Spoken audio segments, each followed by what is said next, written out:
এই যে দেখুন, এই অসহায় মানুষ যেন চলতেই পারে না, এখন আবার সে নিজে চলে গিয়ে কিভাবে নতুন কাপড় চোপড় পরে অফিসারের মতো হচ্ছে। আবার দেখেন আসছে, ভিক্ষা চাচ্ছে, বিভিন্ন লোকের কাছ থেকে ৫-১০ টাকা করে নিচ্ছে, এইভাবে সে কামাই করছে।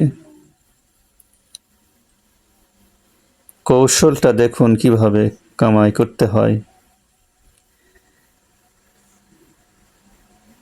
এইভাবে দিন শেষে দেখেন আবার সে সম্পূর্ণ ভালো একজন মানুষে পরিণত হয়ে চলে যাবে। এখন এই যে কাপড় চেঞ্জ করছে, কাপড় চেঞ্জ করে অফিসারের মতো সে চলে যাচ্ছে, আবার তার বাসায় চলে যাবে।